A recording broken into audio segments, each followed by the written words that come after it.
சபரிமலை ஐயப்பன் வரலாறு. ஐயப்பன் அருள் பல புரிபவன். புலியை வாகனமாக கொண்டவன். தவ கோலத்தில் சபரிமலையில் அமர்ந்து அருள்பாலித்து வரும் அருட்கடல். மகிஷி என்ற அரக்கியை வதம் செய்ய அவதரித்தவன் ஐயப்பன்.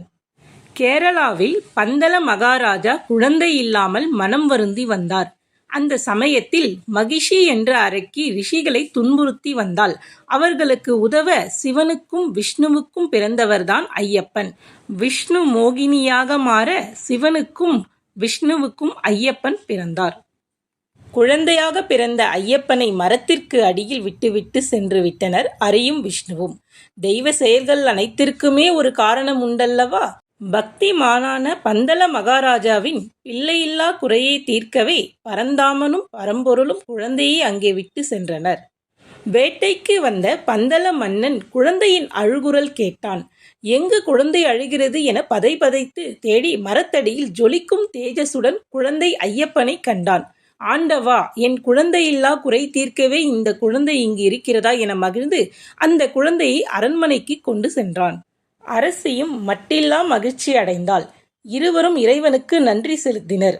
குழந்தையை கண்ட அனைவரும் சொக்கிப் போனார்கள். ஜோதிடர்கள் இந்த குழந்தை தெய்வாம்சம் பொருந்திய குழந்தை என கூறினர். கழுத்தில் மணியுடன் பிறந்ததால் குழந்தைக்கு மணிகண்டன் என பெயரிட்டு அன்போடு பாராட்டி சீராட்டி வளர்த்து வந்தனர். இந்நிலையில் மகாராணிக்கும் ஓர் ஆண் குழந்தை பிறந்தது. அரசனும் அரசியும் அடைந்த ஆனந்தத்திற்கு அளவில்லை. மணிகண்டன் வந்த நேரம் நமக்கும் குழந்தை பிறந்தது என ஆனந்தம் அடைந்தனர். ஆனால் எங்குமே நல் மனதை கெடுக்கும் புல்லுருவிகள் இருக்குமல்லவா? ஐயப்பன் உங்களுக்கு பிறந்த மகன் அல்ல, ஆனால் அவனையே தலைப்பிள்ளை போல் சீராட்டி வளர்க்கிறீர்கள் என்று அடுத்த மன்னனாக அவன் வரவே வாய்ப்பிருக்கிறது. உங்களுக்கு பிறந்த குழந்தை இருக்க வேறு யாரோ எப்படி அரசனாவது என அரசியின் மனதில் நஞ்சை கலந்தனர் சிலர். தீய போதனைகளால் அரசியும் மனம் மாறினாள். தான் வயிற்று வலியால் அவதிப்படுவதாக பொய்யுரைத்தாள்.